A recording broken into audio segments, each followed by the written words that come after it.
Okay. Can you hear us, Susan? Uh-huh. Susan, can you hear? Yes, ma'am. Thanks. I didn't know if that was a yes or a no to Susan. She can hear. Okay. Okay. So I'm going to make a motion to open the regular meeting of the Planning Board and Zoning Board of Appeals. Second. How do you vote? Aye. Aye. Aye. Aye. And thank you, Susan. We have one member attending remotely. I'm just going to make the announcement that we do have a link on the village website to this meeting that's been posted for, I don't know, at least a week or two. And any member of the public can observe our discussions via web browser from their home. And the room is open, and we have a few attendees here as well. So I just wanted to get some of that background out of the way. One of our board members is remote, and the other 4 are here. So all 5 members are present. So that background out of the way, I want to discuss the order of reviews tonight. We had a brief discussion of this, and we're going to do 87 Main Street first. We're hoping that's only one review. The other review at 15 Boston Park, we're expecting that to take a little longer because we have to do a few additional reviews to the applicants and so on involved. Just as we have to do a few more reviews, that's not necessarily a big deal. We try to follow all our procedures for big applications and for little applications. We ask everybody to submit complete applications, and we just kind of go through our paces. So I see some nodding. So it's a little extra work on our part for some of these things, but it's important that we follow all our procedures and treat everybody the same. So, but that said, I mean, both applicants, you submitted good applications with lots of information for us, so thank you for doing that. So I can tell there's some thought put into them, so thank you. So with that said, 87, we'll start with 87 Main Street.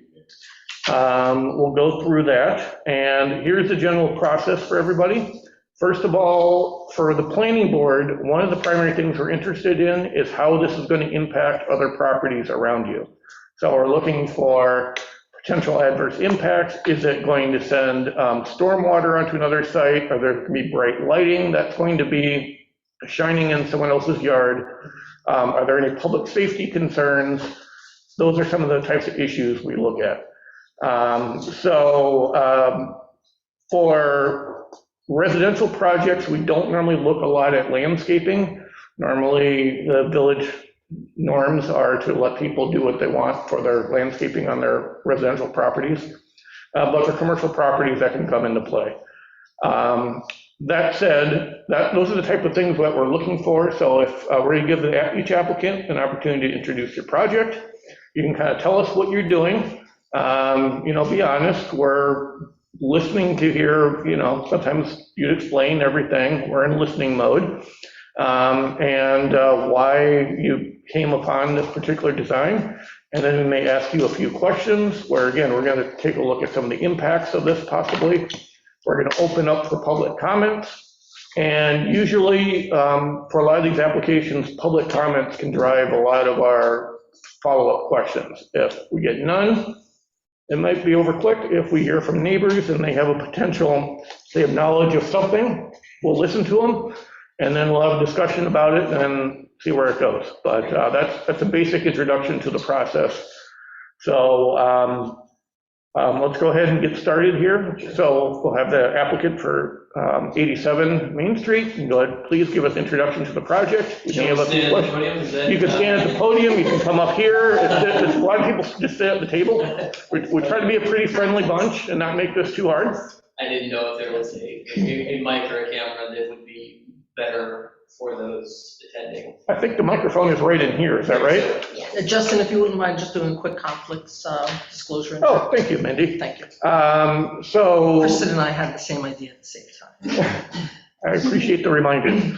I forget some of these details, so you have to go through the procedural steps. So first of all, conflicts of interest disclosure. Does anyone have any conflicts of interest to disclose? I have none. I do not. I have none. Me neither. Susan? No, the 87, I live at 85 South Main, but I do not have a conflict of interest in regard to this application. Okay, and you believe you can fairly hear the application even though they live near you? Yes, I do. Okay, thank you very much, Susan. Okay, I didn't realize they're immediately next door to you. Interesting. Very close. Why don't we come up here just for the microphone? So I'm Patrick Balasek. Thank you all for your time this evening. My wife Lisa, our Nice to children, meet you all. Yes. George and Martin, and then our architect, Ted Butcher, is joining as well. Yeah. Ted's responsible for all of the materials that you received. So just a brief introduction of ourselves and our family and our interest here. So Lisa and I visited Pittsburgh Village for the first time about 8 years ago and moved here a little over a year after that. It was love at first sight. We live in an old house and we absolutely love it. It's strange in some ways, you know, the contours. It was built, I think, originally in 1892. There was an addition put on sometime mid-century. It's not exactly clear to us when, but the back of the home is not that 1890 construction. The detached garage, which is kind of the focal point of the project here, was part of that mid-century addition or modification. It's the garage that primarily we want to modify to raise it from a single structure with, you know, eaves to a two-story structure that would allow us to have a multi-purpose room over the garage. The home right now is 3-bed, 3-bath, and the kids aren't getting any smaller, that's for sure. They share a room right now, but ideally that won't always be the case. And we like having room for visitors as neither of our families live in the area. So we really think that this project is a creative way for us to remain in the home that we've raised our kids in, that we love, that we see ourselves in the long term. We love living in the village. We love living on busy Main Street. David, you can attest to the busyness of it at times, but the charm of it as well. That's great. Yeah, it is great. So we do think that the impact to the property as the design is drawn up will be relatively minimal, right? We're going up. And we're not going up in an aggressive fashion, I don't think. The roof line of the garage would still be lower than the roof line of the home, than the existing home itself. As a result of this design, we also are including what we are kind of echoing Ted's term for, which is a link space, which is the connection between the home and the garage, which right now is just a wood deck, a pressure treated wood deck that we have patio furniture on. So to fully maximize the livability and the flexibility of the room over the garage, we think that having an enclosed link space between what is the room in the back of the house is the family room, between the family room to the link to the garage, upstairs to the multi-purpose room, is the most reasonable and also livable way to make this project work for us. I'll pause there. Lisa, what else you have to add to that? No, just, again, I think we have 2 kids in a school currently that they walk to and ride their bikes to, and that will continue when they head out to Sutherland, and we see ourselves here. And we would really just love to be able to make this space work a little bit better for our growing family. The home has a stone foundation and a cellar-like basement.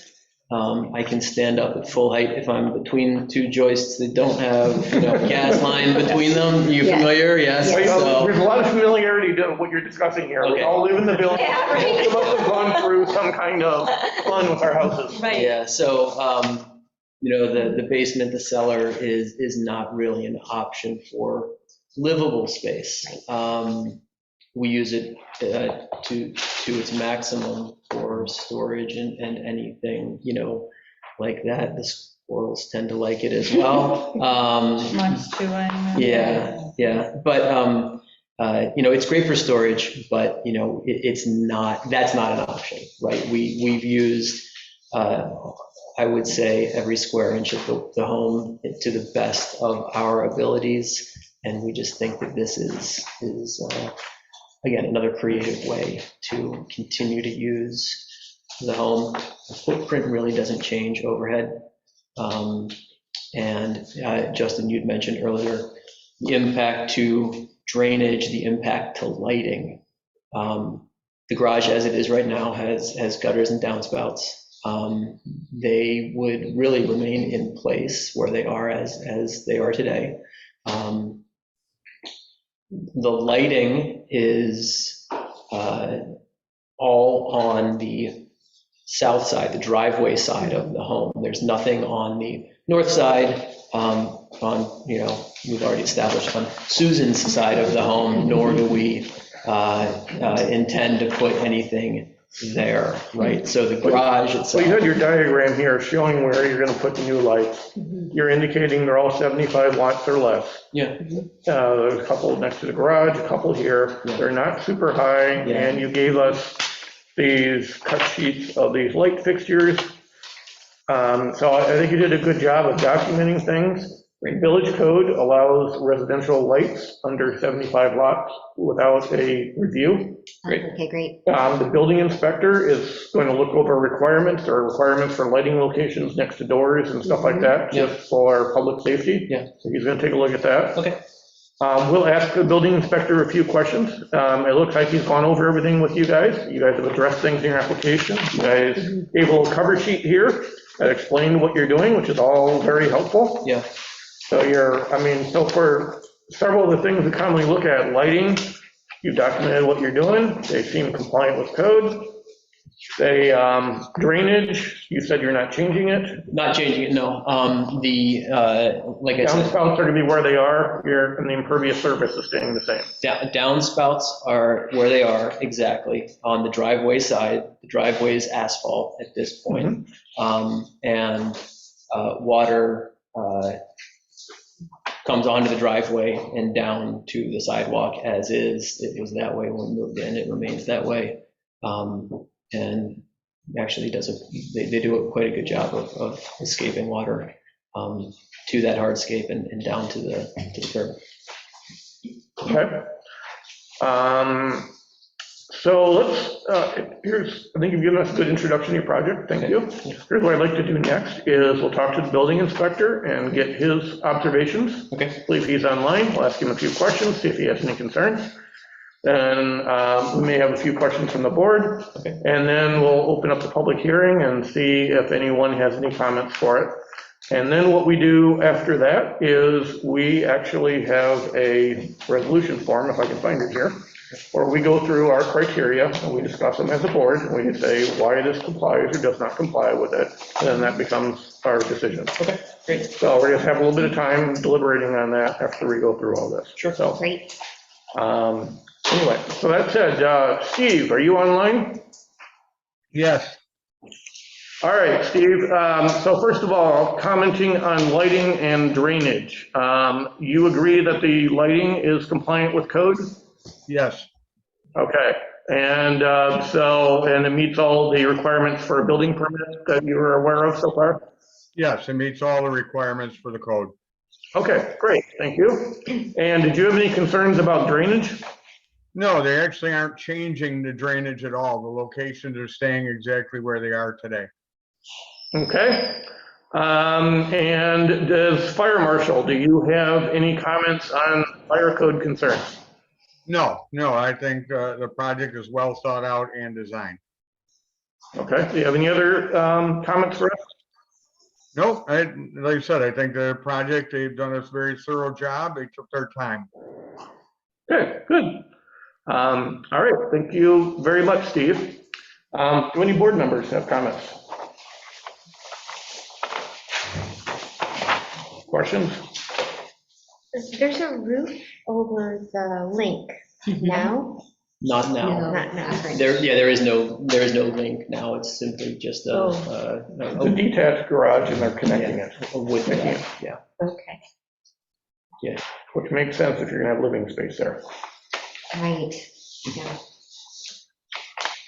Is the garage coming down and the total new garage going up? We're hoping not. Avoid that. It's actually in relatively decent shape. You know, the construction materials, the framing is just fine. The floor itself is poured concrete, which has cracked over the years. So I think that ideally, depending on the builder, we would like to probably jackhammer the floor, have it re-poured, have some other surface put in. But structurally, the framing is in good shape. I hope that the roof can be removed, floor put in, and then just up from there. You know, that's to be determined, but to the extent that we can keep as much of the material, that's certainly our hope from a preservation angle, from a economic angle, from a just you know, a wastefulness angle. There's no reason, we don't think there's a obvious reason to raise the structure and rebuild it. Yeah. Okay.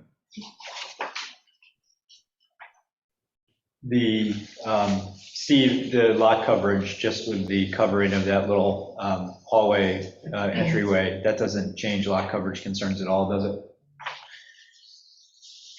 No, the lot coverage is exactly the same with this change because it's already a solid piece between the two structures. Thanks. Okay, so you're aware of no zoning issues, Steve, correct? No. Okay, great. We have no other questions. Let's go ahead and open the public hearing. Does that sound good to everybody? Okay. I'll make a motion to open the public hearing. You have a second? Second? How do you vote? Aye. Aye. Aye? Aye. I think that was an aye from Susan. So here's the procedure. People online can click the raise your hand button if they would like to comment, and people in the room can actually raise their hand if they would like to comment. And so let's start to see if anyone have any comments. There is one comment from Jessica Goodman. Goodman family here. I live at 91 South Main Street, and my husband and I fully support Patrick and Lisa's project. We want them to continue to be our neighbors and a part of the community in the village. Okay. Can you send our thank you? She can hear you. Okay. Thanks, Jess. Thanks, Jess. Oh, we have a hand raised. Oh, she wants to speak. Go ahead. Hi, everybody. I'm sorry, I would be there in person, but I'm feeding our newborn right now. And Peter's at the community center with our daughter. I just want to say this project sounds like it's going to really preserve the integrity of the historical structure and allow them to be able to stay in the community. And Patrick and Lisa and the boys are just a wonderful family. And so we're just here to support them and support this project. Thanks, Jess. Well, thank you very much. Incidentally, the Goodmans have a detached garage on their home, which does have a room above it that's been our envy since the day we moved in, because we can see across the backyard between us to it. So it's a bit of an inspiration for this project altogether. Okay. Do you have any other comments from anybody? Just one question. You got a beautiful tree there. You gonna be able to keep it? On the side of the home, the redwood. Yeah, on the backside there. Oh, on the back, yeah. So Yeah. there's a black walnut in the backyard that is 15, maybe 18 feet from the garage. Okay, yeah. The canopy is over, we've had some work done on the canopy, I guess twice since we've moved in, and we're about due for it again. So I think probably even a bit of a further raising of things would be necessary, but yeah, the vast majority of that tree will be fine. On the side of the home, there's a dawn redwood, which is also huge and really cool, and won't be in any way, impacted by the project. Yeah. Right. Yeah. There's a maple that is over the driveway that we've had some problems with, that when we do that kind of canopy evaluation, we'll work with the arborist, may consider taking that down, but it's much smaller in scale and less consequential than either of those other trees. Yeah. One of the things we sometimes look at is whether your construction work might impact a neighbor's tree that they would like to keep. Oh, okay. But your neighbor is right next to your garage, there's a driveway there, Right. and then they have their There are garage there. trees, yeah. And so there's no impact on the neighbor's trees. And then on the other side of your driveway is the other neighbors. So, Yep. Correct. so the construction area is not likely to impact Not likely. that. Okay. Kristen, is there any other comments? Anyone raising their hands? No. Did you receive any written comments? No. Okay. All right, then I'll go ahead and make a motion to close the public hearing. Second. How do you vote? Aye. Aye. Hi. Okay. All righty then. One other question I had is you're not really changing anything with your landscaping. It's already landscaped. Landscaping's adequate. I mean, if you want, you're entitled to prune your trees, alter your trees Sure. as you want. We're not getting involved with that. But, I think that's really all I have. So Yeah. There's no landscaping in this area. Yeah. Okay. All right then, I'd like to just go through some of our findings and review requirements one by one. And we can talk about them. We have a draft decision here, which is basically a fill-in-the-blank form. Do we have a copy we can share with the applicant? Yes. Oh, thank you. Thank you. Okay, and you can stay here or you can sit back down if you prefer. So we're gonna go over this as a board, and these will become our findings, and we have, as you can see here, there's like 15 criteria we're gonna look at. We're gonna find them not applicable, or we're gonna state a couple sentences for each one. Justin, quick question. We had at one point talked about making, unless board members felt otherwise, making a motion to grant or deny, and then allowing the applicant to stay or go, knowing the outcome, and then go through and do the findings. Is that okay and permissible? Well, so what do we want to do? So you're saying we could hear the other application and then discuss all our findings after we do that, or we could go through it right now? Or we could do it right now. So we could, I think that's reasonable, right? No, I think that it really needs to be some deliberation before you make a determination to grant or deny the application. Okay, very good. Well, I guess what I'm saying is we can have the deliberation either later in the meeting, or we could have it now. My personal preference was let's just go through it now. I don't think it'll take too long. So first of all, we heard from the building inspector, and he believes it complies with code. Second one, compliance with the comprehensive plan and LWRP. It doesn't trigger a local waterfront revitalization program review. And residential additions are supported by the comprehensive plan. I don't know, does anyone remember what other comments we have with this? I generally think it's not applicable to single-family additions. Call it not applicable? I think you can just acknowledge that it's, that they're maintaining the use that is consistent with, a prior use that's consistent with the comprehensive plan. Okay, sounds good to me. They're maintaining a use consistent with the comprehensive plan. That's fine. Next one, adequacy of traffic. And there's no changes and not applicable. Pedestrian and bicyclist access and circulation is not being changed and not applicable. Compatibility of proposed uses to adjacent uses. This is a residential single-family home, and adjacent properties are also single-family homes, so they're compatible.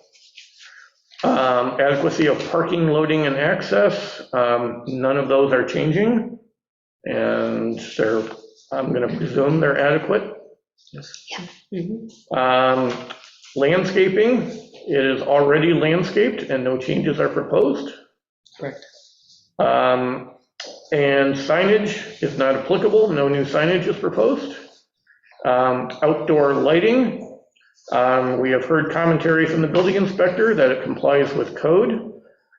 And its location and height and due to the low wattage of the fixtures, they're all 75 watts or less. They're not going to induce any substantial light spillage onto adjacent properties.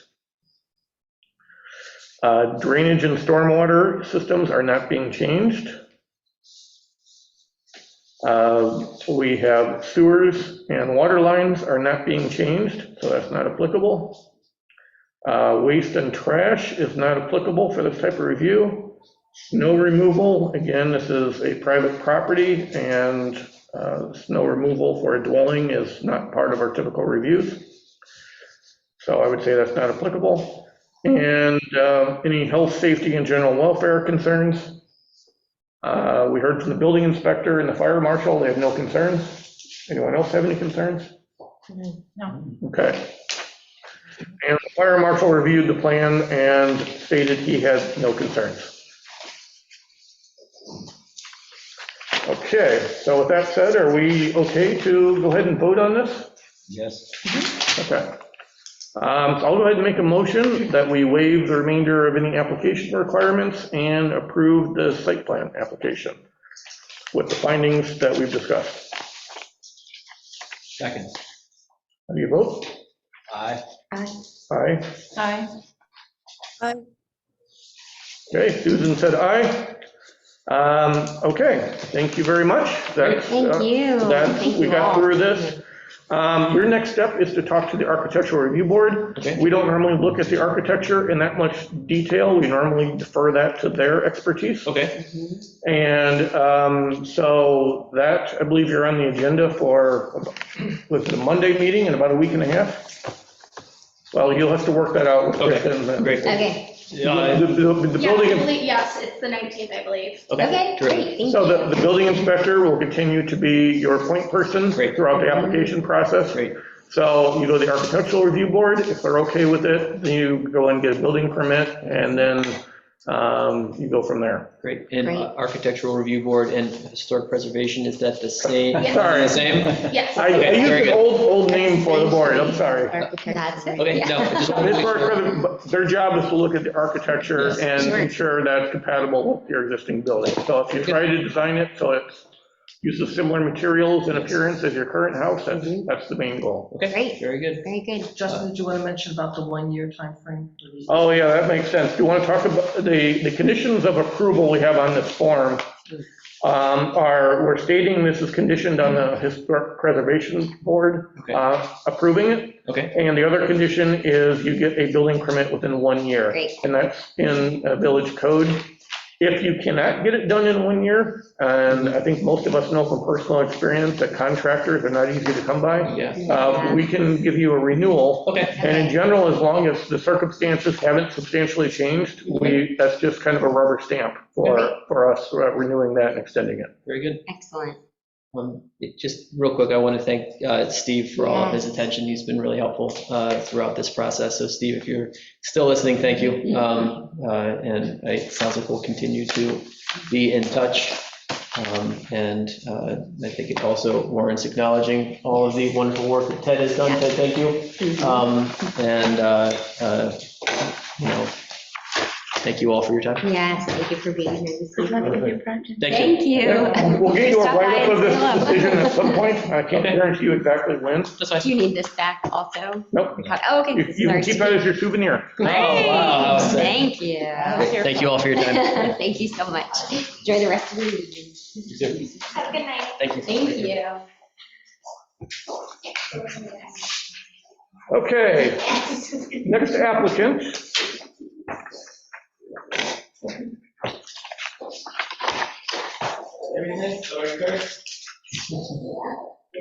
We have 15 Austin Park. Now, are you the architect or are I you the am the homeowner? architect, I'm the owner. Okay. Sorry, my client, they're both surgeons and they have very impossible schedules, so Oh, that's fine. trying to get them in the same room at the same time is very difficult. So I am here to represent them. And I was not here because I was on vacation last month. So would you like me to reintroduce the project? I'm not sure where we stand. What are people's thoughts? I thought I heard a reasonable introduction last time. Yeah, okay. I guess my main concern is if you can talk to us about your discussions with the Historic Sure. Preservation Board. Sure, so also, we did remove a portion, so there's two pieces to the project. There's the garage with the master suite above it, and then there was, which direction, it's north, so I guess it'd be south. On the south side, we were gonna enclose an existing porch and put a deck. We have a contractor, and once the bids came in, they decided they were gonna remove that back portion, as you guys can probably imagine, with the way construction is going right now. So the project is changed a little bit. We've just removed that section of the work. So the Architectural Review Board, we went for conceptual review because they had to vote on the demolition, as far as I understand, before it could come back to you to review seeker. Yeah, I won't comment exactly Okay. on what they did, but I just want to hear your opinion of it. I did not understand what was going to happen until I got there. And I only knew that morning that that was what was going to happen, that it was going to be conceptual review and not a hearing. So when I got there is when I learned that they were going to be voting on demolition before I could come back to the plan. Yeah, so the referral we did to them was for the environmental review, where we sent them a copy of the application and we asked them for commentary. Okay. So, and then they do what they want, they with that. I'm not sure, I don't know. I can't even comment. I don't know what they understood or didn't understand. Yeah, well, we can, They voted for you to be the lead agency and voted for the demolition per planning and zoning guidelines. They didn't really say too much more. yeah, well, we can discuss that some other time, but anyway, I did talk to the chairperson, Okay. and he said they looked at the plans. Yes. And they thought it was generally consistent with the architecture of the house. Sure. The primary house facade, as I understand it, faces the canal, Yes. and the secondary one is facing the street.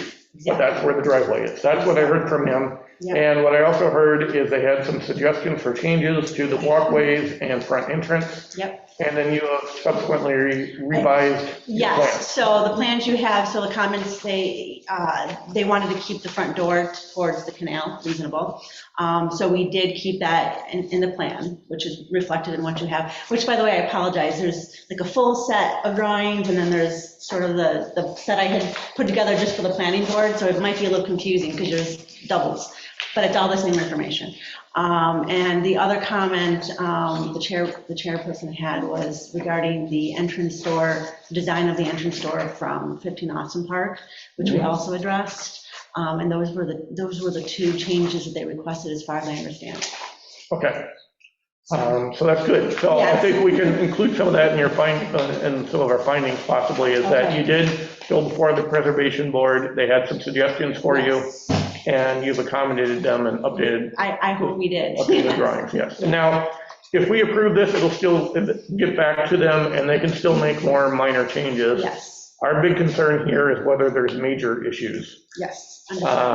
and people may have their opinions. So I guess let's just start by going through the same process that we did with the last one. We heard a prior introduction, we heard your commentary of your experience with the preservation board. Do any board members have any comments or questions at this time? You do not? I don't. Dave, did you have anything? No.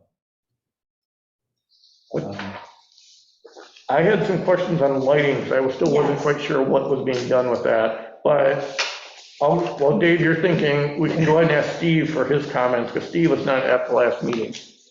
So Steve, the building inspector, basically going to ask you some of the same questions. Drainage, did you have any concerns about drainage? Not at all. Okay. Did you have any concerns about lighting?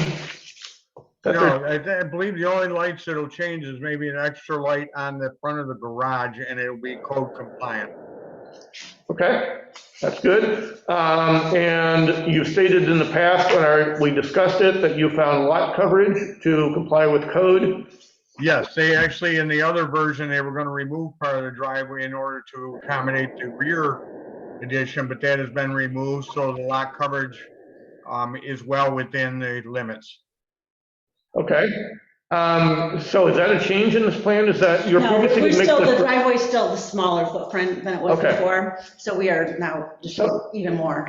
Okay, so the driveway is not different than the last time we looked at this. Okay.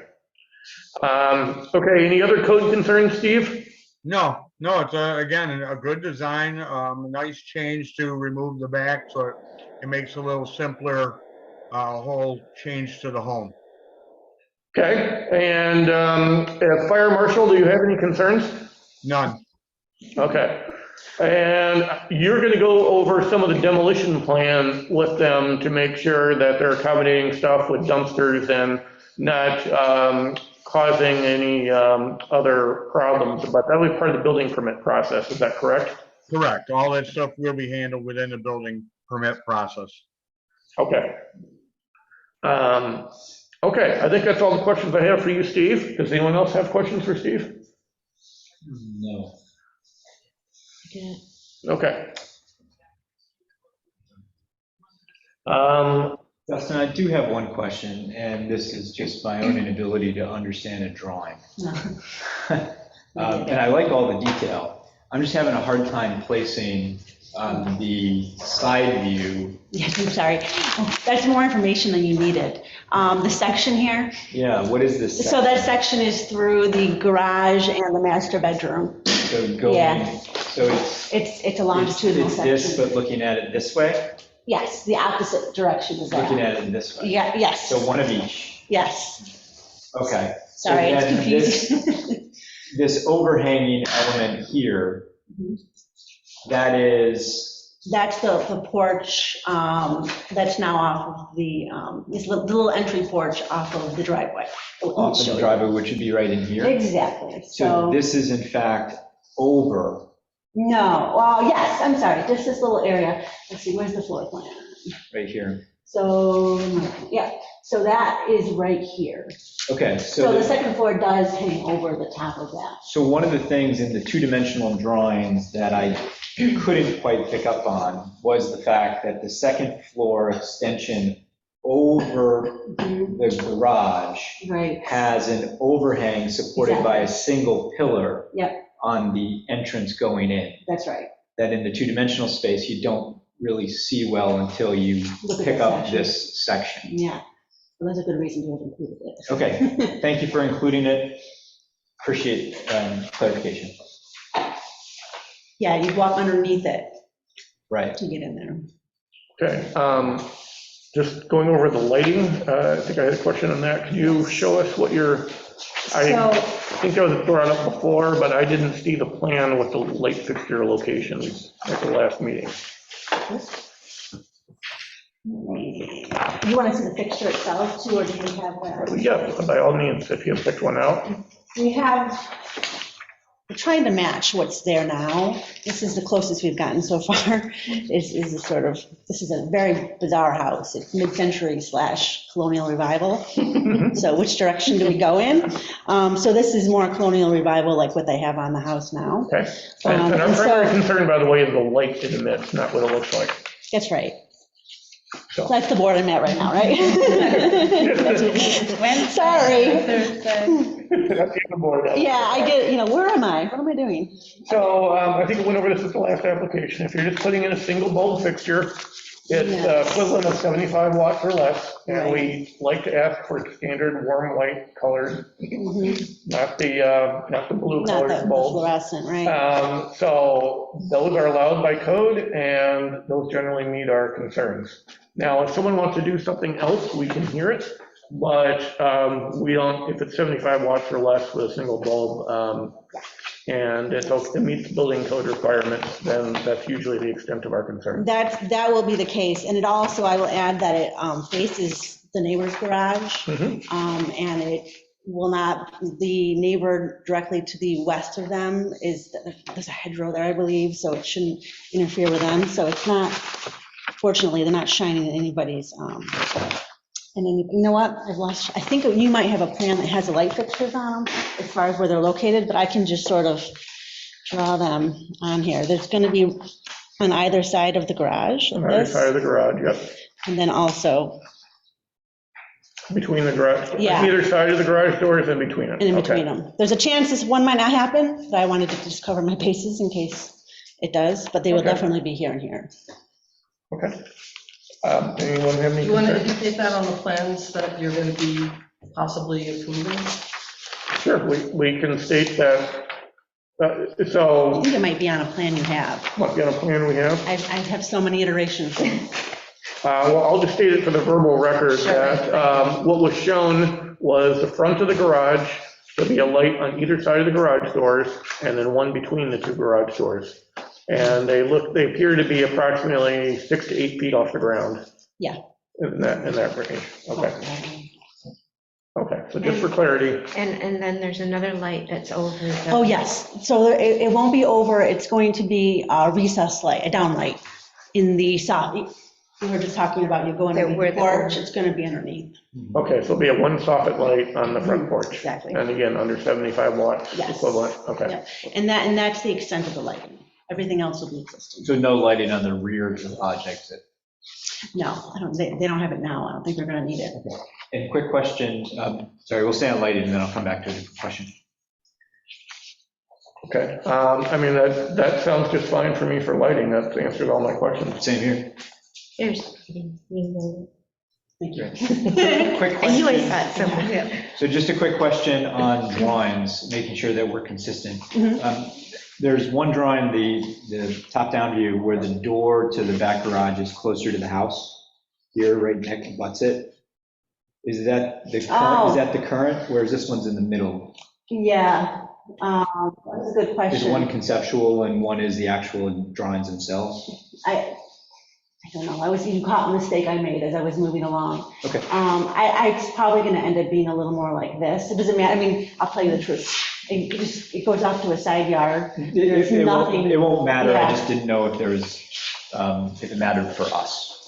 And I think it'll matter for the building permit as to where the locations of doors are, but I think we care about the perimeter of the structure primarily. It's about six inches off Okay, there. don't worry. So Steve, just as you're looking at the building permit, one of the doors will be shifted on the rear exit of the garage.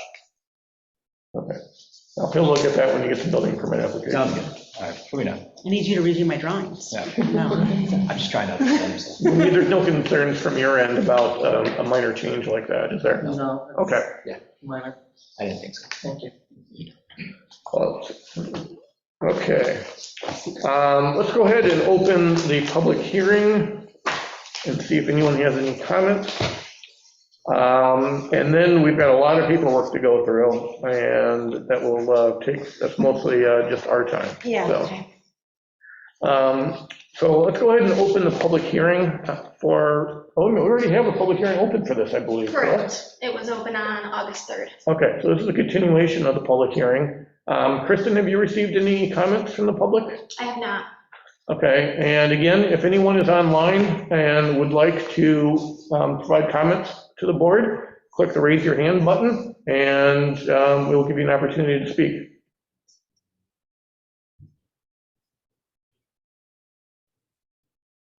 Nothing. Nothing? Okay. All right, if we have no comments, I'll go ahead and make a motion to close the public hearing. Second? Will you vote? Aye. Aye. Aye? Hi. I,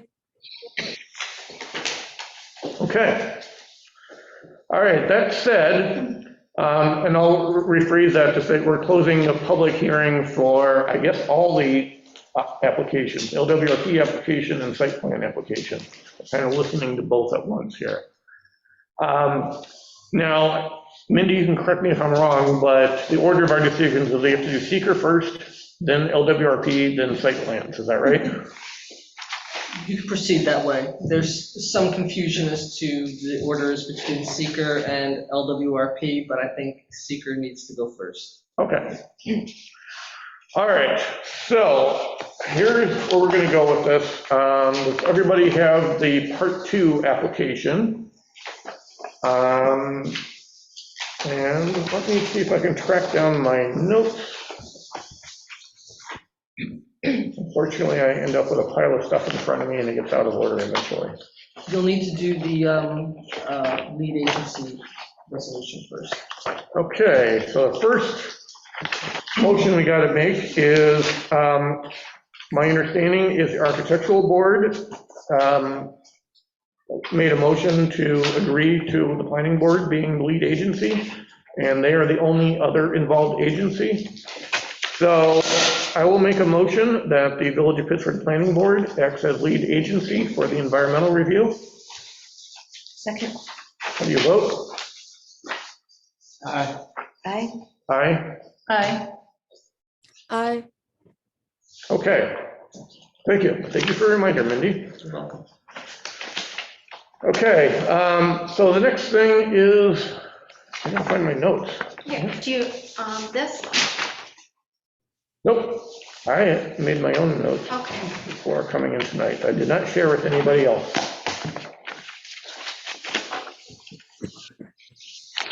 Anyway, what I would propose we do is we start by going through the full environmental assessment form, part 2, and we go through the major categories, and we'll start by ruling out the ones that are clearly not relevant, and then we'll have further discussions on one that have some relevancy. And our objective is to determine if they have a small impact or a moderate to large impact on the environment. Potentially small or large. So I don't know, I mean, I can go through this. If someone else would like to go through this one by one, we can do that. But we'll start with the first one on part 2, which is the impact on land. Justin, you want to take a minute to find your notes? That would be helpful. Do you want to take a short recess? Found my notes. Do we need a recess? Awesome. Okay, I found my notes now, so I'm all set. Thank you. So our first question here is proposed action may involve construction or alteration of the land surface on the proposed site. I think it will in fact do that. They're changing the land. And then the next matter before us is items A through H, whether we think any of these are going to have a moderate to large impact or a small impact. I can go through these one by one if you guys like. If you guys want to just take a moment and read through A through H.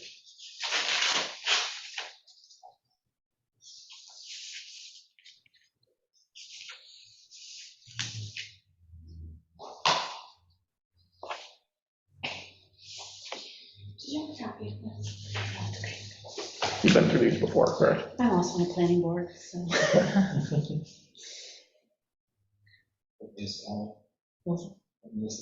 Stafford, it's a very small town, Genesee County. We haven't done any long ones. That's pretty much all we do, Oh, jeez. because we're a historic district. So,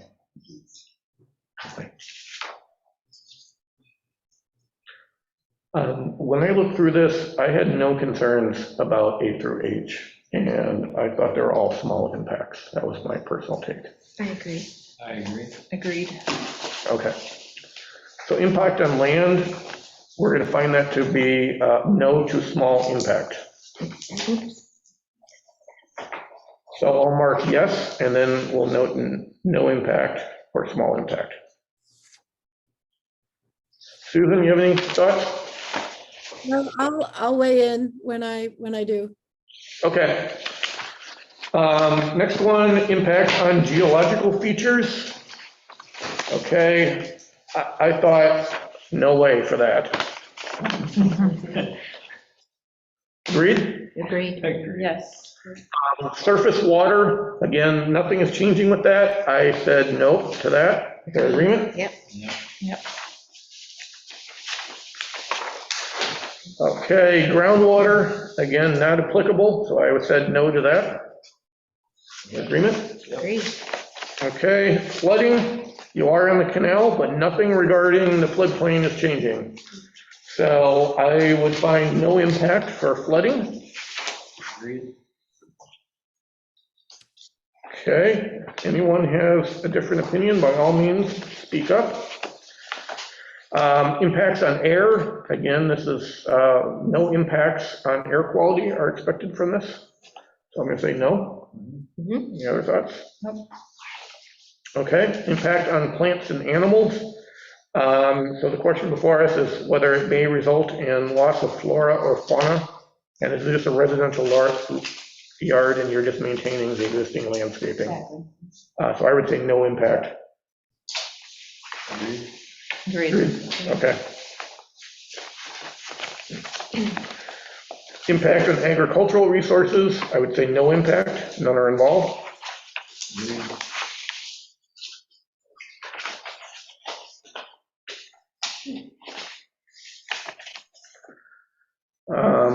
Aesthetic resources.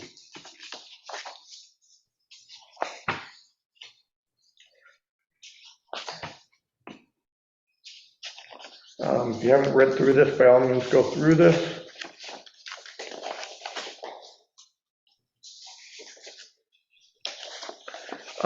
The question at the top here for us states the land use, the proposed action are obviously different from or in sharp contrast to current land use patterns between the proposed projects and a scenic or aesthetic resource.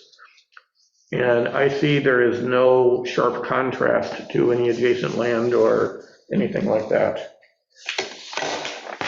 That's my thought. I agree.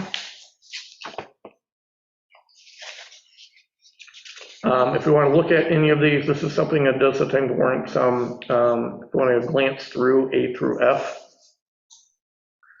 So this may technically be visible, but that seems to me to be a small impact. That's my opinion. I agree.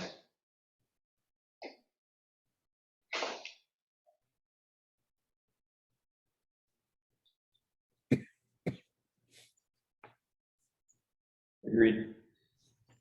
Okay, so some comments I have is there is no sharp contrast between what's proposed here and adjacent properties. The architecture is compatible with the existing house, which happens to be in historic district, and you're visually compatible with other nearby properties. And the character of the area is being changed in only a very minor way. So those are some of my notes. So I'll go ahead and suggest no impact to, a no or small impact to aesthetic resources. Mindy, should we check it yes or no at the top, or should we go through the individual ones? I thought that based upon what you said, that the answer at the top of paragraph 9 would be no. Okay. Because the proposed use The use is of a not single. obviously different from or in sharp contrast to the current land use patterns between this home and a scenic or aesthetic resource. If there's no sharp contrast or obviously different use, then there is, it's no. Yeah. Okay. And if I'm not mistaken, if the answer is no, we just skip A Right. through G. That's correct. That's correct. Just Right. straight A up through- skip yeah. it. Right. Okay. All right, good. Let's move on to number 10, impact on historic and archaeological resources. And this will occur in a historic district. So I think we have to say yes to 10 and then go through the individual questions on A through E. So people want to take a moment to read through A through E, first of all.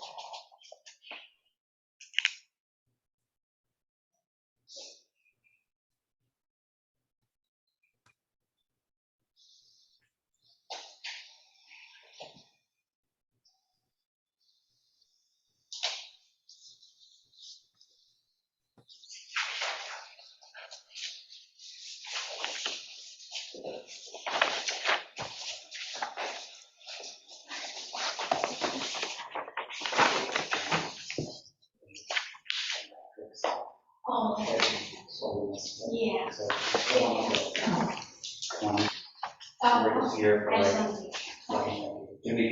Oh, absolutely.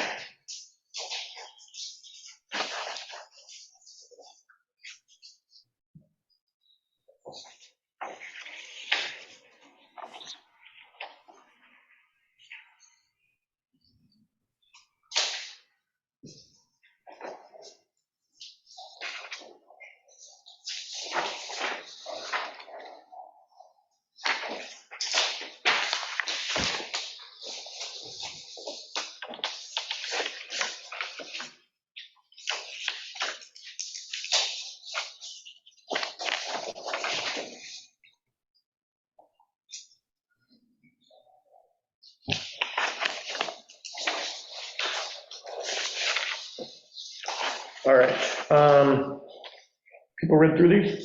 Willing to discuss it? Now, I do have a copy of DEC's guidelines on how to evaluate this question here. So if that becomes relevant, we can take a look at that. So we know this is in historic district, and this involves demolition of part of a existing house, and then they're rebuilding it in, at least in my opinion, it's a style that's compatible with the architecture of the house. So first of all, for A, I guess the first question is, will we have to classify this as whether it's small or a moderate to large impact? If it's helpful for anyone, I can read from the guidelines from the DEC. So what they say is, for this, evaluating this particular one, a small impact is if there are no historic resources on the site. We know there are. But then the question is, if there is a historic resource on the site, but the project design is such that no disturbances or major changes to the historic structures will occur, that would be a small impact. Again, no major changes to the historic structure.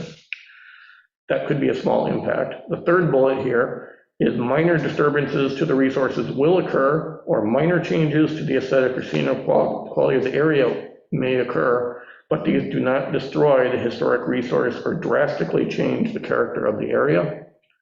And the fourth bullet point here is work is at a location that is a locally designated historic district, and preservation permits are issued that indicate identified work as being compliant with the local historic preservation code. So again, that's all under small impact. Do you want me to read about moderate to large impacts, or do you have questions? Yeah, do you want me to pass this around? Let's decompartmentalize all that we just heard. So on one hand, it's saying if you take any building down, that it is not a small impact, that's a major impact.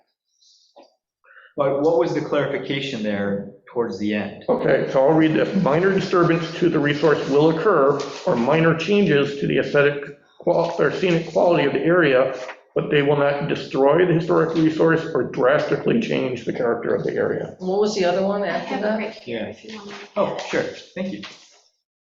Work at the location that is locally designated, and I'll paraphrase here, it's in a preservation district and it's going through the preservation code review. That's the fourth one. which will actually occur. Right. So I'm confused about what the HPB did. The HPB approved the demolition, is my understanding. They did, and but they have not made a determination of appropriateness for the reconstruction? That's my understanding. Okay, I believe their demolition approval was conditioned on the new structure being approved by both the planning board and the historic preservation board. okay. Correct. I read through their minutes and that's what I gathered. Oh, good, they were nice and detailed for you. They've got a really good deputy clerk. Who does beautiful minutes. So then, in thinking about this small impact, any one of these 4 bullets gets to apply. Correct. And so a small impact could occur if the historic preservation permits are issued that indicate the work is compliant. So the question that I have is, in order of business, can seekers somehow come after? The seeker has to come first. It has to come How first. would we know then if these? Well, the short answer to that, Dave, I'm sorry to interrupt you, is that I think that this is a situation where the HPB and the planning board have concurrent jurisdiction over issues related to historic resources. HPB's jurisdiction derives from the Historic Preservation Code. Your jurisdiction to review the exact same stuff derives from seeker. Seeker requires that you commence this process at the earliest possible time in the project review process. So you need to do seeker, and it is conceivably possible.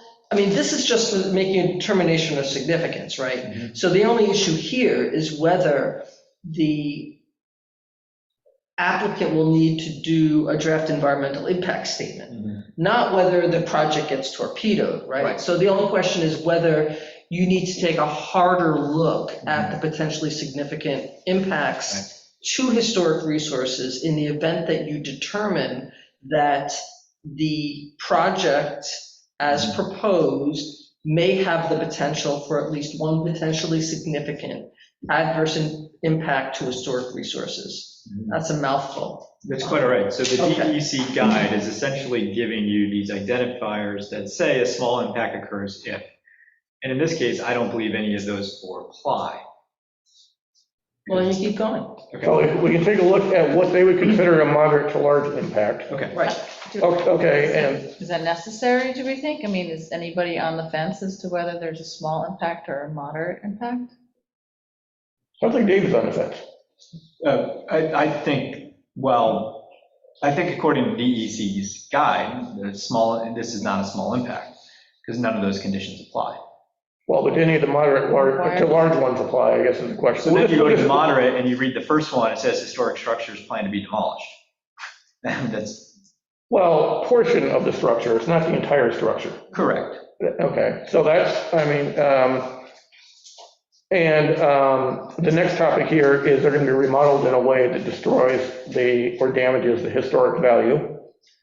I personally don't think that applies here. And then whether it introduces an architectural design not consistent with a designated historic district. And then the other one is it changes the character or view of important aesthetic resources. I don't think that applies. No, I don't think any of them. Yeah, I personally think this is a relatively small change. It's following our preservation code and trying to accommodate reuse and rehabilitation of a structure in a way that I think, personally, they're trying to do their best to keep it looking like a historic house and fit in.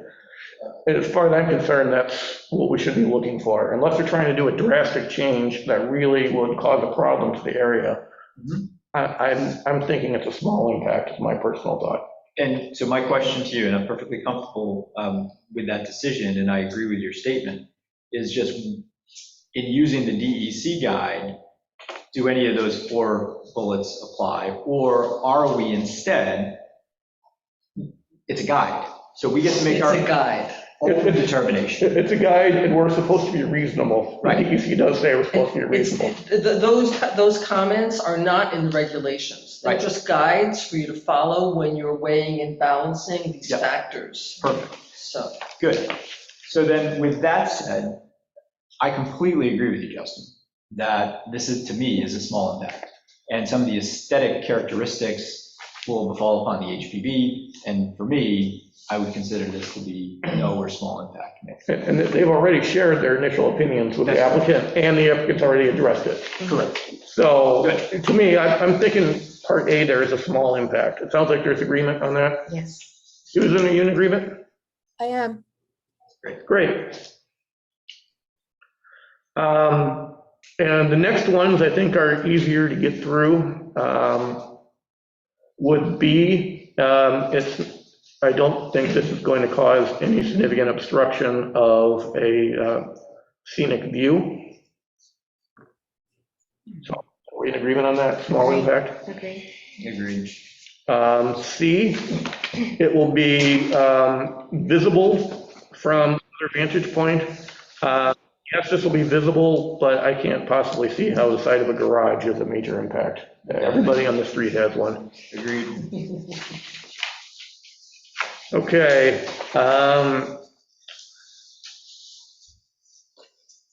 Okay, so again, number D here, I mean, people driving by and seeing a garage, I can't see that as a large impact. So I would say that is a small impact. It's a dead end. Yeah, driving by in a dead-end street. Again, it's gonna fit in with the neighborhood, it's just gonna look like another house. Another garage. Another garage, exactly. And then the action will cause diminishment of the public enjoyment and appreciation of the aesthetic resource. I think that's a small impact. Wait, make an where are improvement. you? Yeah, I'm it's I don't I see. I'm on think E. it would be. Oh, I'm on the wrong one. Yeah.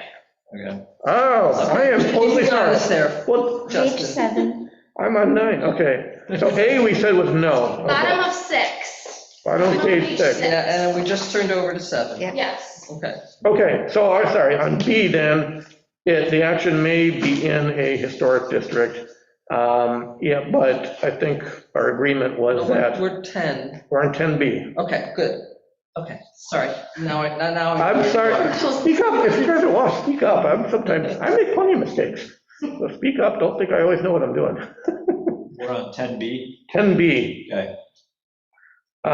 So it occurs in the historic district, but again, they're following our preservation standards for rehabilitation. So I don't see a problem with this, and I think it's a small impact. Agreed. They're agreed?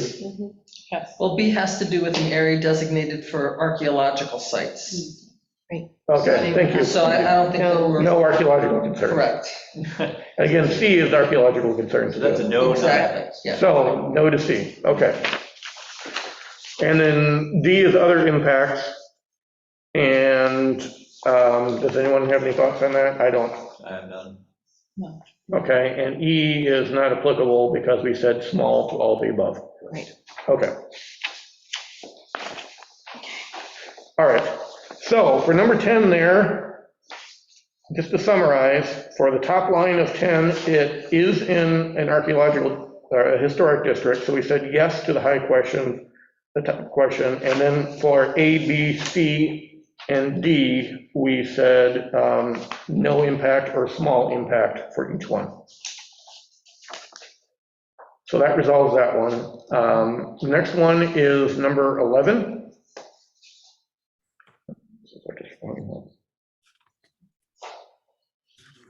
Open space and recreation, and I see no impact on open space and recreation.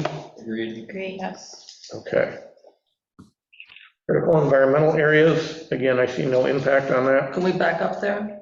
Go ahead. Part 1 of the FEAF identified the Genesee River Barge Canal as a critical environmental area. Well, but will it result in a loss of recreational opportunities on the canal? And I would say no. Well, No, back up. We're in 12 though. Oh, we're on 12. Oh, okay. Yeah, 12's got to be a yes. But then Okay, so you're saying we say yes to that, then we go through the questions. Yes. Yep. And it will be no or small impact Okay, so no or small impact for A is what I heard. Yes. And same with B, Same with B, nothing with C. nothing with C. I'm in agreement with that. Mhm. Okay, thank you, Mindy. You're welcome. Next, 13, transportation. No changes to the transportation systems are proposed, so I would say no. Agreed, Energy, no changes to energy are proposed, I would say no. agreed. Noise, odor, and light. So it may result in an increase in outdoor lighting. I think we have to say yes to 15, and then we can go through the individual questions. Mhm. Noise, I see no impact on noise.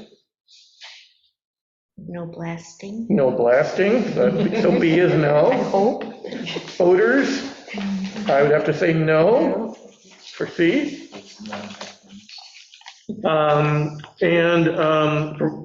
D is the only one, so we talked about lighting, and that's going to be a small impact because it will not, it complies with code and won't produce substantial light shining onto other properties. So I would say small impact for that, or small impact.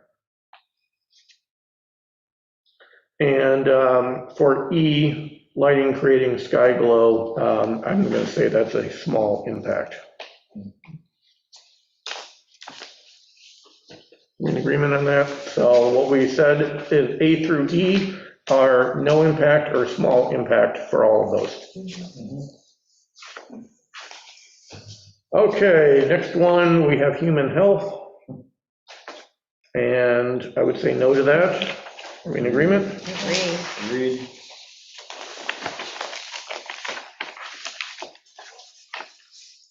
Consistency with community plans. This is worth maybe taking a glance through. We did hear from the building inspector that it will comply with building code.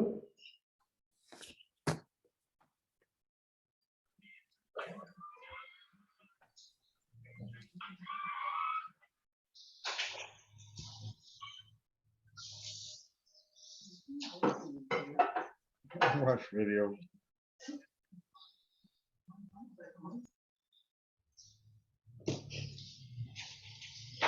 Glancing through these, I don't see any concerns. Small. Okay, so do we just want to say no to problems with consistency with community plans, just the top question? Correct. Yeah, okay.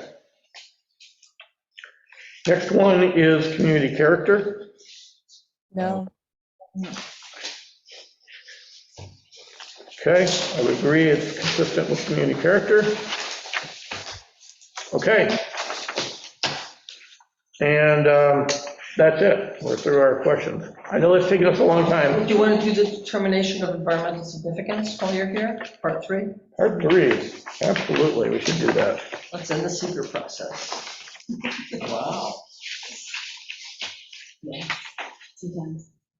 We try to just follow all the rules, it takes I a know. while. We do the same thing, don't Do we? you? Yeah. Oh, okay. Well, that's good, I think a lot of places don't. Still can't see through my glasses.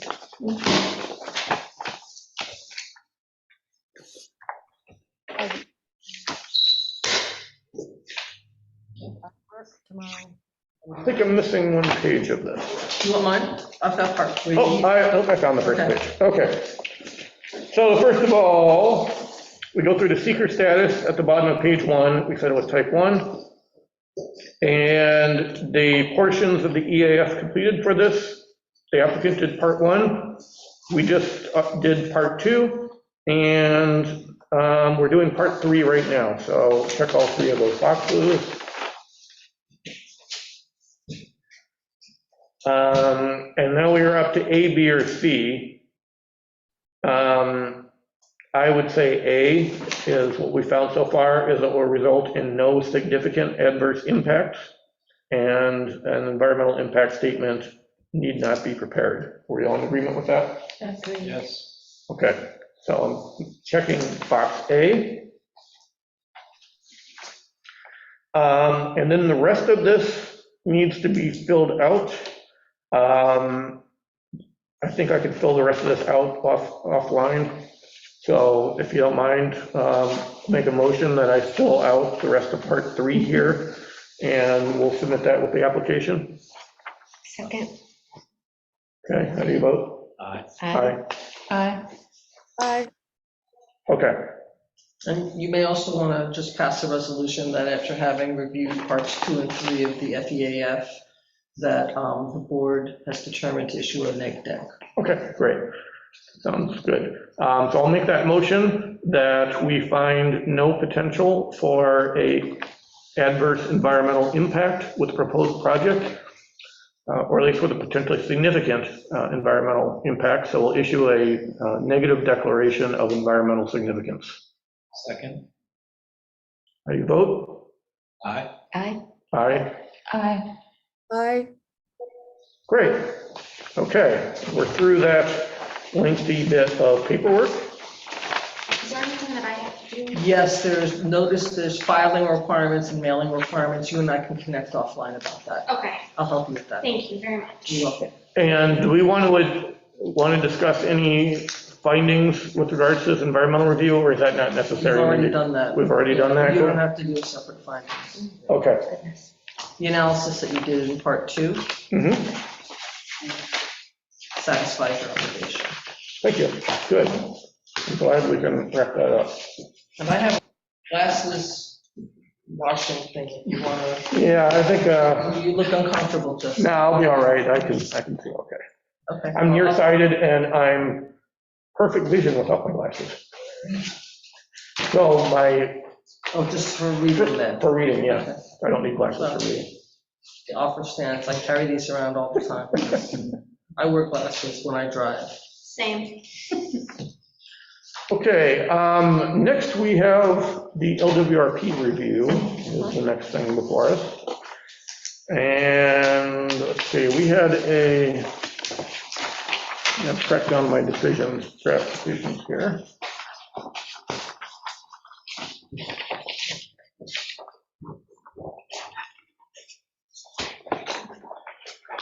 Do you want to open that up? Sure. That's one that I- Oh, here it is, it's over here. Okay. This is starting to feel more like pre-pandemic meetings where I just have paperwork. It just kind of flows out and invades a little of your space, a little of your space, and I can never find anything. I keep my pen over here. It is. because that'll disappear fast. Almost. Okay. All right, so first of all, you know what, you guys are the LWRP experts. Anyone want to volunteer to walk through this? You're doing such a good job. Got it. Dave? I mean, I could. Katie, do you want to do it? No, I'm good. You're I good? will let the, yeah. Well, I suppose I'm versed in LWRP, so why not? This is, so the LWRP, the Local Waterfront Revitalization Program, and there are, 15 different discussion points, and it's a weighing station. So what we do is we look at the project and we look at all these different things and determine the degree by which it's affected or it affects these 15 bullets. We talk about each one to the extent appropriate, and then we weigh them against each other and determine whether or not the project is consistent with that revitalization program and the master plan that was put in place, I think, in 2004 or 2005 by the village. So with that in mind, I don't need to read the resolution. I can just jump right into number one. Is that okay? Yep. Okay. So the first one is, does this project, as applied, foster a pattern of development in the LWRP area that incorporates the design guidelines contained in section 5 of the LWRP, and which enhances community character, preserves open space, makes efficient use of infrastructure, beneficial use of the waterfront location, and minimizes adverse effects of development? Does it take advantage of the community's location on the canal to provide amenities for residents and visitors, and guide future development so that it complements, not competes with, nor detracts from the historic village? So with that in mind, this is a relatively minor, improvement in addition to the existing home. I think the structural integrity, the historical character, the view along the canal, all these things are consistent with what the general thoughts and opinions of the WRP supports. I don't have exact quotes in front of me, for it, but having read through it in quite significance, this is no way, in my view, would suggest inconsistency. I think this project is consistent. Can I ask a question? Yeah. Will this garage be visible from the canal? No. Or minimum Yeah, is the low. garage doors really won't be. But you have landscaping along the canal in front of there that will mostly obscure the view of that. Yeah, I mean, depends on where you're standing along the Right. canal, yeah. And it's already there, right? Yeah, so there already is a garage. There is a Right, garage right, with doors, but, so the change from the old historic garage is being torn down to the new, the HPV would make determinations on stylistic elements, but I think from a consistency of the overall scope. Well, Yeah. I guess I'm sorry. Go ahead. What I was getting at is if the change to the garage would not be discernible to anybody using the canal because of its distance and, possible visual obstruction by landscaping and the minor nature of these changes, then any impact might be inconsequential. Negligible rather than even needing a comment. Right. Right. Yeah. I mean, the last sentence here, I think, kind of makes sense, is this does not compete with or detract from the historic village. Right. I think that's a key point here. Exactly. So I would move to find that this project is consistent with this policy. Agreed. Agreed. Agreed. Okay, great. Susan, you're in on that one? Absolutely. All right, great. Number 2, project water dependent use, protects water dependent uses, promotes siting of new water dependent uses in suitable location and support efficient harbor operation, not applicable. The existing use is residential and it would remain as such. How do you normally answer that? Do you say it's consistent or do you say this is not applicable? NA. Not, Okay, great. Perfect. 3, protect existing agricultural lands in the LWRP, not applicable. Promote sustainable uses of living marine uses, resources in coastal waters, not applicable. Protect and restore ecological resources, including significant fish, wildlife habitats, wetlands, rare ecological communities, not applicable. Protect and improve water resources, not applicable. Minimize loss of life, structures, and natural resources from flooding and erosion, not applicable. Protect and improve air quality in the LWRP area, not applicable. Minimize environmental degradation in the LWRP area from solid waste and hazardous substances, not applicable. Provide for public access to and recreational use of coastal waters, public lands, and public resources. This is a residential property, not applicable. I'm sorry, what number are we on? 10, So we're on 10. Everything's been not applicable except for 1. except for number 1. Number 1, we said consistent. Okay, great, thank you. Number 11, enhance visual quality and protect outstanding scenic resources. I'm going to suggest consistent in that it's not a discernible significant change and the scenic resources remain relatively unaltered, right? Aside from the slight overhang and the new addition coming out over the garage, but stylistically Yes. done in a consistent manner. Anybody else want to add anything to the protecting of outstanding scenic resources? No. No. Okay, moving on. So my note here is it's not a significant change. Scenic resources are minimally impacted. Yep. That's what he said. Perfect, all works. 12, preserve historic resources of the LWRP area. In this particular instance, and again, because this is a weighing station and all these other conditions that may be consistent or the overall nature of the project, it's reasonable, I think, here to put in consistent because it doesn't preserve the historic resource that is the garage. But to the point of seeker, when we looked at it, it's not the whole building, it's just a part of the building. So I suppose here we could go with consistent. I guess I'm asking for opinions here. Well, I think, I'll give you my opinion. If you want to jump in first, by all means. Our standards are, this is in the museum that we live in. Our standards are normally rehabilitation standards, and I see it totally within the realm of reasonableness to want to reconstruct garages to meet modern needs when they may have been constructed 100 years ago before cars were even invented. In this case, it might not have been invented that long ago, but anyway, times have changed, and we need to let people make reasonable use of their dwellings, as long as we're doing so in a way that doesn't significantly depreciate from. I completely agree with all of that. I'm just asking the question, does the term preserve historic resource, can one put inconsistent and still agree with everything you just said? I guess that's a possibility. I think it's consistent with our preservation standards, so I think that's effectively consistent with the LWRP. Sounds like a plan. So on Any other opinions? No, I agree. Okay. I agree. Great. Okay, so And we'll it's call it. consistent with preservation standards because, They are, so this is, the new construction is designed to match the existing historic structure. thank you.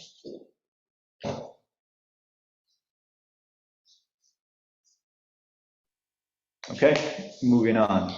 Susan, anything to add there? No, I agree with the decision.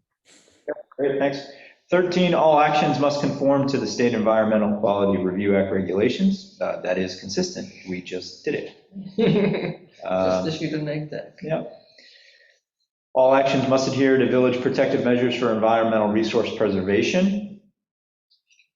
Finding the policy is not applicable to this action because the Pittsburgh Environmental Guidebook and Greenprint for Pittsburgh's future apply to the town of Pittsburgh, not the village of Pittsburgh. Okay. What have you done for that in the past? This is our stock form I've used for the limited times we've had this come up. I like remember it. that. This is great. So 14, not. Did you struggle with that before? Yep. No, I think I just moved on to. So 15, perform dredging disposal of dredged soil materials, not applicable. The following additional findings are noted.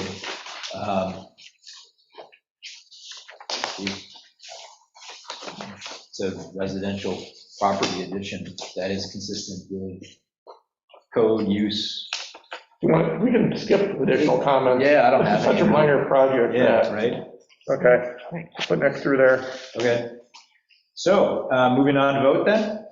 Sure. All right, now therefore it is resolved that the planning board of the village of Pittsburgh finds the action to be consistent with the waterfront consistency standards. I move to make a motion that this project is consistent with the LWRP. Second. How do we vote? Aye. Aye. Aye. Aye. Aye. Motion carries. Okay, unanimous opinion. Great, thank you, Dave, for running through that. Sure. Okay. All right, we're getting through the first two. Is that for the entire village? Does anybody doing something have to do that? Or just because it's adjacent? Okay, if it's in the, if it's, we have a waterfront district, Yeah. so which is proximity to the canal. And then, so if it's reviewed in seeker and it's within the waterfront district, we have to go through this, yes. And yes, small projects like this is just extra paperwork we gotta go through, unfortunately. But it's okay, just go It's through good the paces. exercise though, because if Yes. you can knock off the small ones, then you understand what you need to do for the big ones.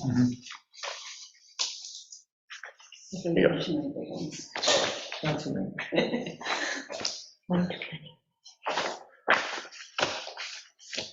All right, the next one we had was, mine or yours? No, a different one. It's a site plan document. Is that this? That's 87 South Main. Oh. You want site plan? Well, I know it's the same document as the other one, we can just read off of this one. Yeah, I put something together. Maybe it's right after. Good, I got this other one. All right, well, I guess I can write in notes then if I hear anything interesting. All right, so going through this,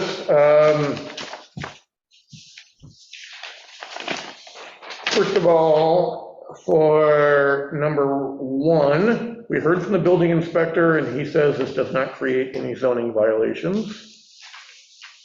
Number 2, we found is comprehensive plan and LWRP compatibility. We found it's compatible with the LWRP.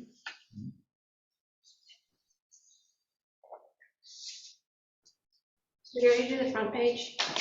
The front page is number 1, 1A there. We did a negative declaration in seeker. Sorry. And so negative declaration in seeker, and there are not any potentially significant adverse environmental impacts. Thank you. We already did that. Okay, the rest of that is just boilerplate.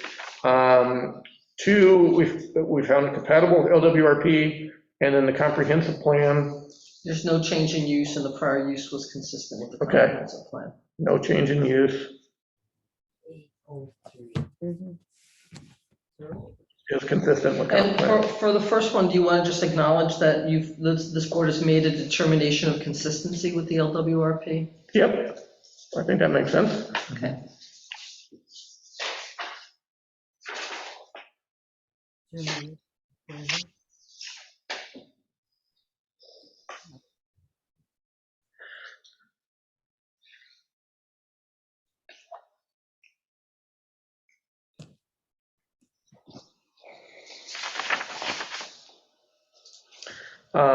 Adequacy and arrangement of vehicular traffic, I would say not applicable.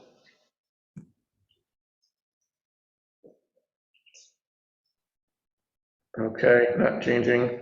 Pedestrian and bicycle access, I would say not applicable. Not changing.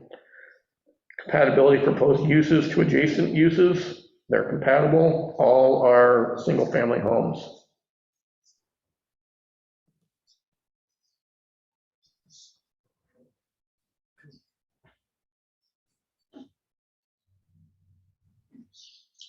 Adequacy of parking, loading, and access. Excuse me.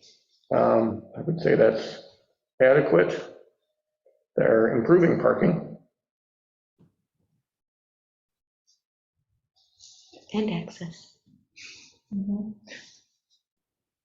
Parking and access are improved, okay. Landscaping and screening, it's already landscaped, and they are preserving the landscaping. I presume you're replanting the lawn wherever it's being Yes, disturbed, yeah. right? We're not removing any trees or doing any nature changes.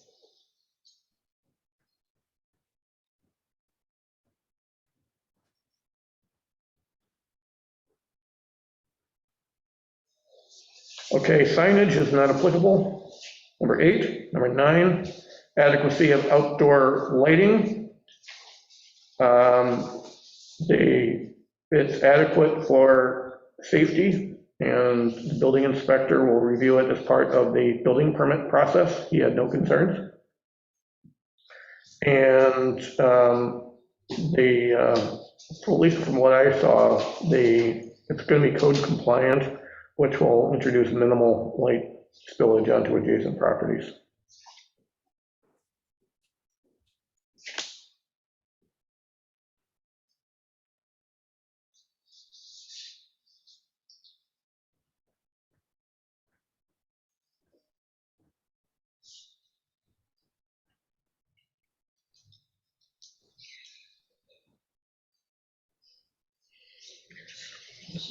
Adequacy of drainage and stormwater. We heard from the building inspector that he thought drainage is adequate.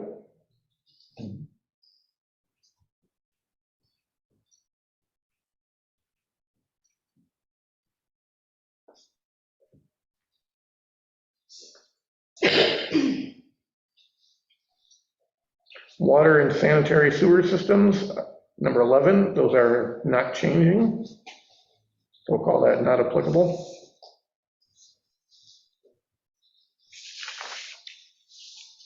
Waste and trash management, number 12, I would say that's not applicable. Snow removal plans, not applicable for a residential dwelling. And health, safety, and general welfare, I see no concerns. Agreed.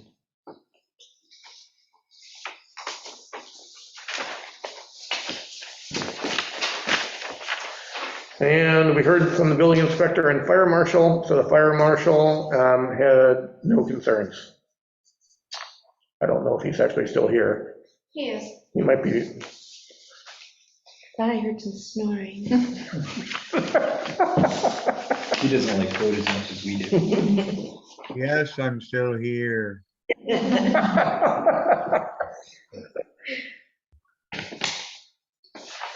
Okay, so that's it for concern. Anyone else have any other findings, concerns?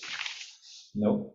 That said, I'll make a motion that we waive the balance of application requirements and we adopt the resolutions with the finding discussed to approve site plans. Subject to conditions? Yeah, subject to the two conditions. And again, the two conditions are the preservation board has to approve the project and the site plan will expire in a year if you don't get a building permit.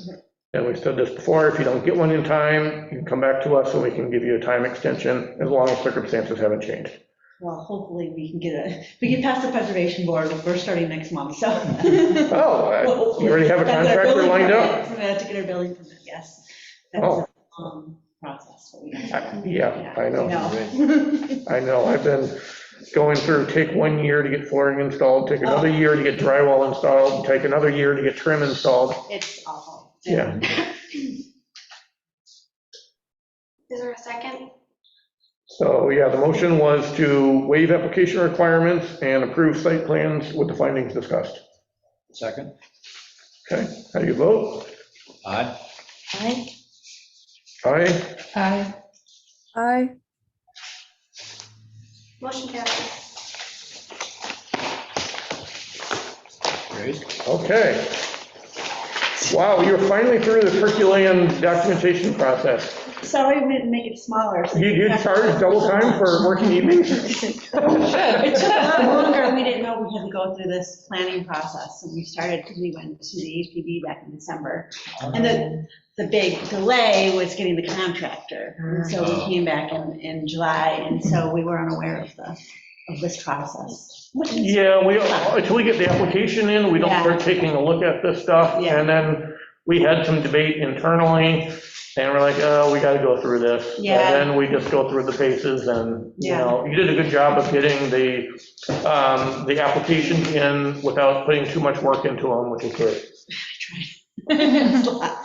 So I appreciate your time. I know it's a lot of Thank you for your work. Okay, well, your next step is to go before the preservation board. Yes. I think you're on the agenda, hopefully.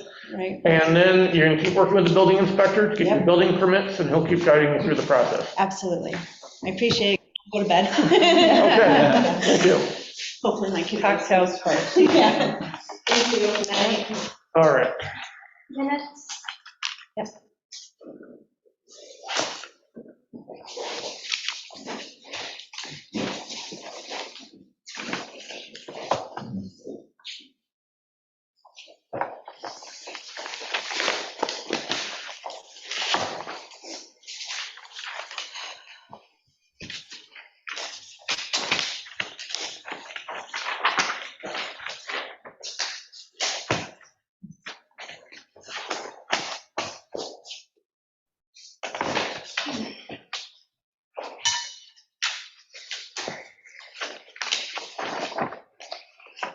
I'll let you guys go through these things. I have a question on minutes. So we record this, Yes. it's posted on YouTube, but there's no requirement to keep it indefinitely. Only the minutes are an indefinite record, is that correct? The resolutions are indefinite records. Resolutions are indefinite records, are the minutes? It should be. It should be, but the video is not. I have no confidence the video will be available in 50 years. Sure, sure, okay, just curious. Who knows what's gonna happen to it at some point in time, through technology change or something else. I don't have any faith it'll still be there. YouTube might be gone in 50 years. Sure, Or they'll purge everything, saying it's too old. and there's no requirements to keep them, nor transcripts nor anything like that, right? So essentially, the minutes become the only permanent record indefinitely. The minutes are going to be the most reliable permanent records, and that and the resolutions. I mean, right now, during the COVID state of emergency, there is a requirement that the village, that the municipalities maintain the videos, but I'm not sure what's going to happen to that obligation once the state of emergency expires. I think there's a time period for maintaining it. We had this Is there? discussion before, and I think that Dorothea said something about having to pass a local law for the village in order to keep the videos indefinitely or the recordings indefinitely, but that hasn't happened, so. That hasn't happened. So to keep doing video conferencing, we need to pass a local law, is that after the In order emergency period? to keep it and like forever, or whatever. I thought that that there was a requirement that the boards meet in person, and that if you wanted to allow a hybrid meeting where one board member could be absent but participating through remote means, you needed to pass a resolution to authorize that. Yes, after whatever date. Right, but I mean, you could always do the public meeting, you could always broadcast the public meeting, that doesn't change. The only thing that you're going to need to pass a resolution on is whether whether you're going to opt out of a requirement of the open meetings law that requires the board members to be physically present in the room at the time of the meeting. Yeah, we're saying the same thing then. Yeah, Okay, I'm tired. sorry. Oh, no, it's okay. Okay, so we just have the minutes. And I'm not going to have any comments on the minutes. I broke the room with Kristen early on. Yeah, I just had one question about the Buffalo Bills resolution 2022-13, item 7.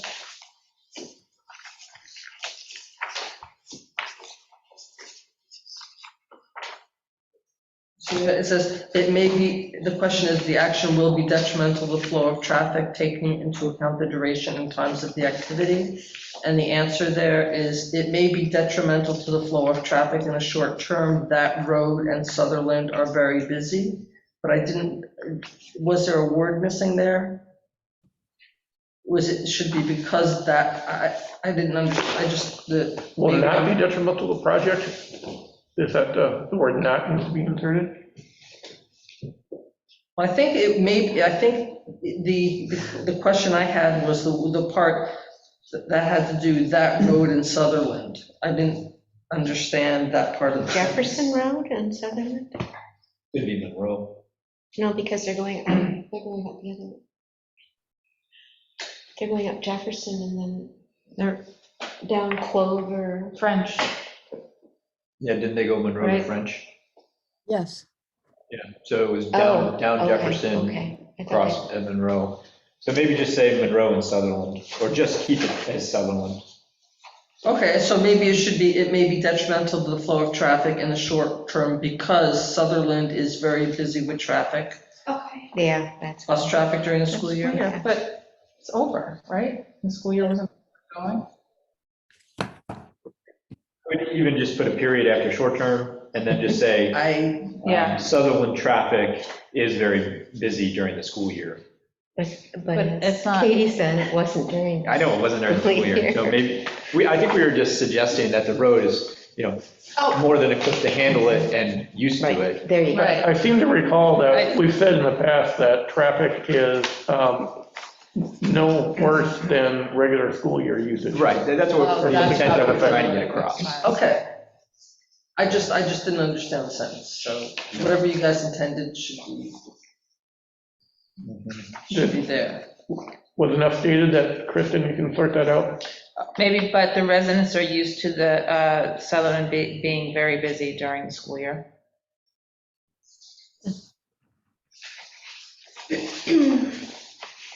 okay, Sutherland. What was the rest of it? But residents on Sutherland are used to the heavy Increase traffic School flow bus traffic during the school year. Yeah. Okay.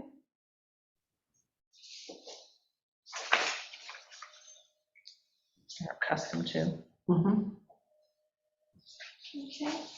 And then the only other comment I had on the Buffalo Bills resolution is that in the first now therefore paragraph, it refers to schedule the training camp schedule, and that should definitely be attached to the resolution. Yes, I don't think that I included it. Just because this was a draft, yeah. Well, this is, yeah, because we had to approve it, but I will make sure to add that. Thank you. Of course.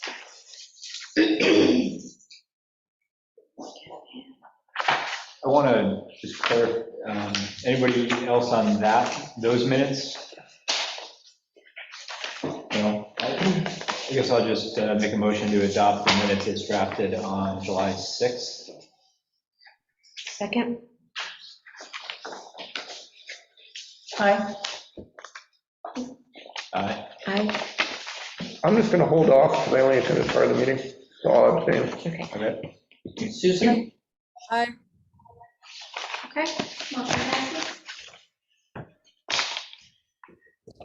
right. My only comment, this is on August 3rd, page 5. I'd like to just remove a word, which is extensively, in paragraph 3 with regards to traffic. August 3rd, okay, page 5. We all are swirling in documents here. Yeah, this has to do with the 75 Monroe site plan review. In the paragraph reads, Acting Chair Marshall mentioned this plan was extensively discussed relative to the prior plan. I think extensively has different connotations than maybe how the conversation played out. I would just simply say discussed relative to the prior plan. In addition, I would suggest adding the same sentence that we have. Okay, where are you? Oh, paragraph 3, right in the very last Okay, sentence. Okay, yep, I got it. Just kick out the word extensively. Okay. And then if you could, you're using the same terminology in prior paragraphs. I'd like to add it there as well, which is the current application as proposed is not substantially adversely different from the prior application. Where's that? I'm just stealing the same sentence. So you're using this sentence here to apply to this standard. I want to use that same sentence to apply to that standard. Oh, okay. Right, so the, Got it. Got it. yeah. I have one other comment on the August 3rd minutes. No, I wasn't there. But Me either. So on page 2, the second motion, the motion by Chairperson Vlistra, the second by Member Loda, that should say to seek lead agency status. The PZBA couldn't declare itself lead agency because it had not yet circulated the letters. And tonight, the PZBA, the planning board, declared itself to be lead agency. Thank you. Okay, yep. Okay, thank you. I do have a A question. seek lead agency status, so the word status should be after agency. Thank you.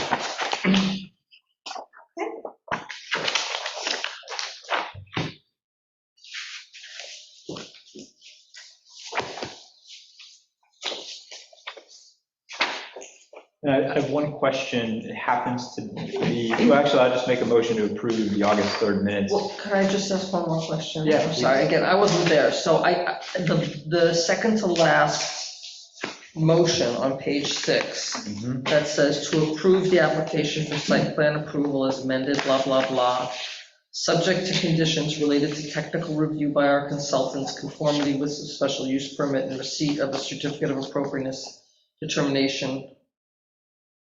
Well, the certificate of appropriateness comma, from the HPB, right?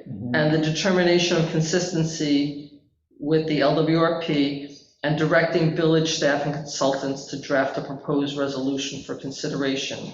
Right. So it would be a proposed resolution to this effect?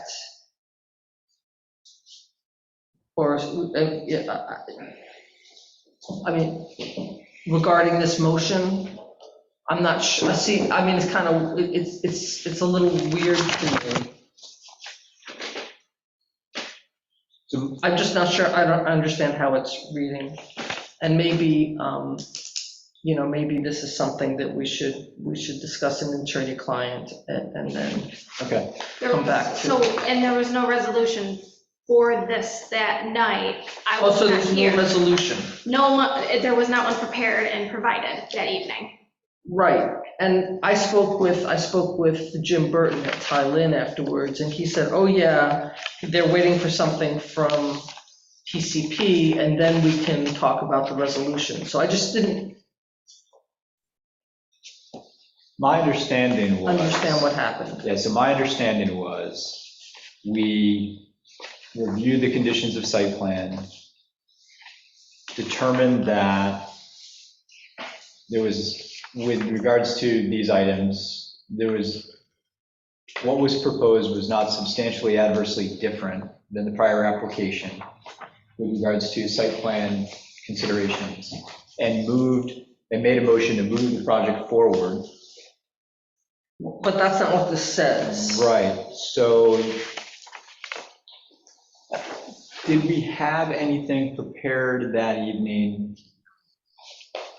I was not here, but nothing was sent to myself or Dorothea. I asked her multiple times what this meant, if there was a resolution. Mhm. I listened to the minutes, but nothing was given to her, and I think that she had mentioned that there's a lack of me always getting the paperwork for everything.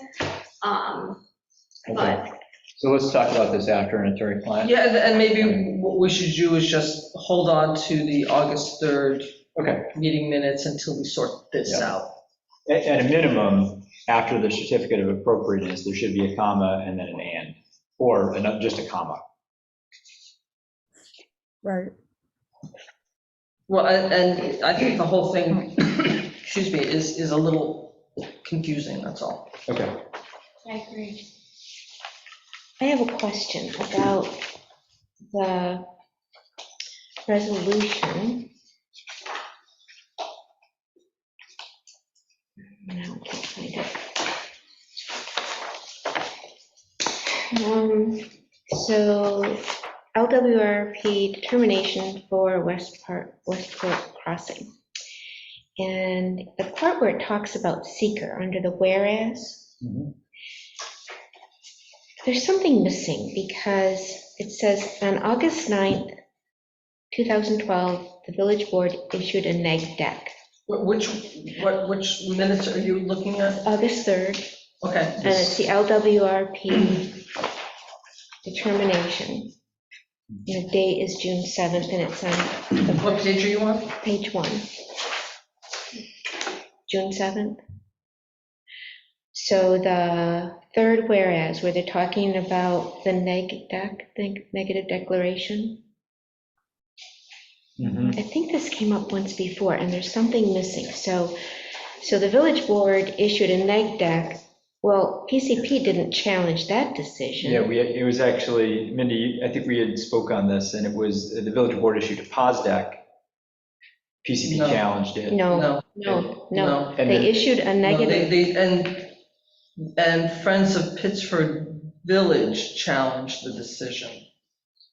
this was already approved, and it was already posted Okay. online because it is not in draft form. It was already signed Okay. and sent to, I just don't want it to cause problems down the road. I can comment on the history, even though I wasn't part of this. Originally it was neg decked, I think, then it was challenged, Mhm. and there was an issue in court. Subsequently, when revised plans came out, the neg deck was rescinded, and then a pause deck was issued, and then that was challenged in court, and the judge made some decision I haven't read in a while that undid the pause deck. That's exactly what happened. That's right. That's exactly what happened. Yeah. So this isn't abbreviated, but It's abbreviated. left all that. It might all be factual, there might just be a statement somewhere Yeah, between. The PCB did challenge, but they challenged the pause deck. Right. The subsequent pause deck. Yeah, Right. so there's another fact that can get snuck in there that's not in there, and that's fine. But this comes up all the time, so it's in the findings as well. Can you issue in a revised resolution? Yeah, why don't we do an amended one? You want to? Yeah. Okay, let's do Yeah, we this. can For fix it. clarity? Yeah. Okay. It's in the findings on page 2 under seeker as well. It's the same thing.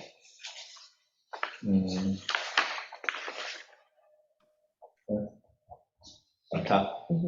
Okay, so someone's gonna send me a revised. Yep. So secret at the top and the whereas, right? Mhm. Page 2 of 20 and at the top. Right. Okay. We had a couple different versions.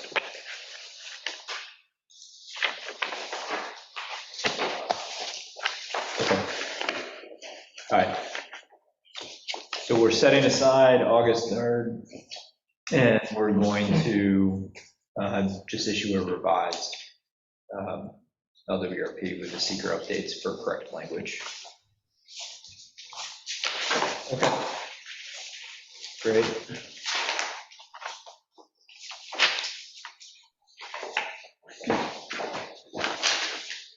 Thank you, Joy.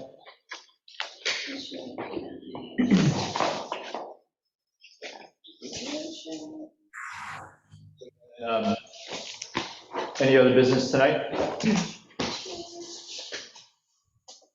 No? Justin?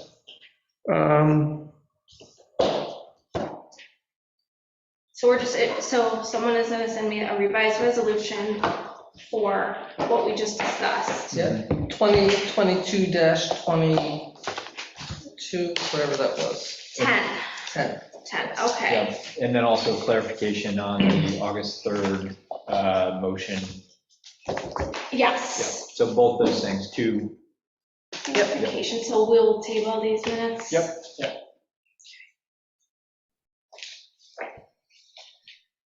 Does someone wanna make a motion? I'll make a motion to close the meeting. Second. To table? Oh. the minutes?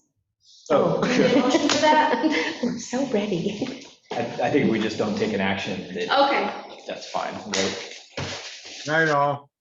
Yes, Dave. Nice. Good night, Steve. You stuck around for minutes? He was asleep. Second to close the meeting? You still on the payroll, That was Steve? me. Double pay for hourly, for evening work? Member Loda? Susan, would you like to close the meeting? Member Loda? Member Marshall? Aye. Member Shannon? Aye. Member Happen? Aye. Chair Fleistra? Aye? Motion carries. All right. And then if we could, at least the three of us, we'll just quickly have a Senator Bob Monroe on, do you want to have an attorney-client